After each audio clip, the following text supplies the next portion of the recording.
বিশেষ করে এই ভিডিওটা নতুনদের জন্য। তো নতুনদের অনেকেরই হাতা কাটিংয়ে প্রবলেম হয়, তো অনেক দিদিভাই আমাকে রিকোয়েস্ট করেছিলে তাদের জন্য ভিডিওটি। তো ভালো করে লক্ষ্য করো। তো দেখো আর্মহোলটা আমি ভালো করে মেপে নিলাম তেচ্ছাভাবে, কত এলো 7.5, আর পুরোটা আমি মেপে নিলাম আমার 9 এলো।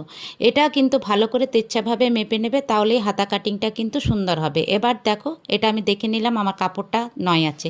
এবারে ঝুল গ্লাস হাতে শর্ট হাতা সবার ক্ষেত্রে কিন্তু ঝুল তোমরা যা হবে তার থেকে 1 ইঞ্চি বেশি নিয়ে নেবে। আর দেখো এই যে ডাউন 3 ইঞ্চি ডাউন করবে নর্মাল ক্ষেত্রে, আর খুব ভারী যদি ছাতি হয় তাহলে তোমরা ডাউন করবে 3.5 ইঞ্চি। তো এইভাবে দেখো ফিটিংসের পয়েন্টে আমি 7.5, এখানে আমি পয়েন্ট দিয়ে দিলাম। এবার দেখো এখানটা 2 ইঞ্চি প্রথমে সোজা রাখবে, তারপর কিন্তু এটাকে হালতো হাতে সুন্দরভাবে প্রথমে হালকা করে তারপর ডিপভাবে এটা কিন্তু একটা দাগ দিয়ে দিলে, সুন্দরভাবে মিলিয়ে নিলে। এবার মুহুরিটা মেপে নিলে, মুহুরি যা আছে এখানে কিন্তু দিয়ে দিলে। সেলাই মার্জিনের জন্য 1 ইঞ্চি 1.5 ইঞ্চি তোমরা রেখে দিলে। তো এইভাবেই হাতা কাটিংটা করবে সুন্দর, কোনো রকম তোমাদের কোনো সমস্যা আসবে না। এবার দেখো তালপাট কাটিংটাও এই ভিডিওতে তোমরা সুন্দরভাবে দেখে নাও। তো আমার ভিডিও তোমাদের কেমন লাগে, ভালো লাগলে লাইক কমেন্ট করবে, আর পেজে কেউ নতুন হয়ে থাকলে ফলো দিয়ে পাশে থাকবে।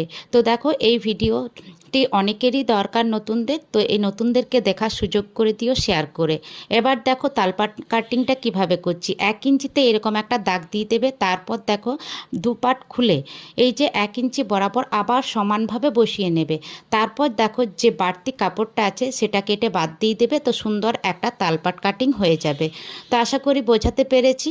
তো তোমাদের কিছু অসুবিধা থাকলে কমেন্টে জানিয়ে যেও। আরও যদি তোমাদের কিছু জানার থাকে কমেন্টে বলে যেও, তোমাদের কমেন্ট ধরে কিন্তু ভিডিও করে দেবো।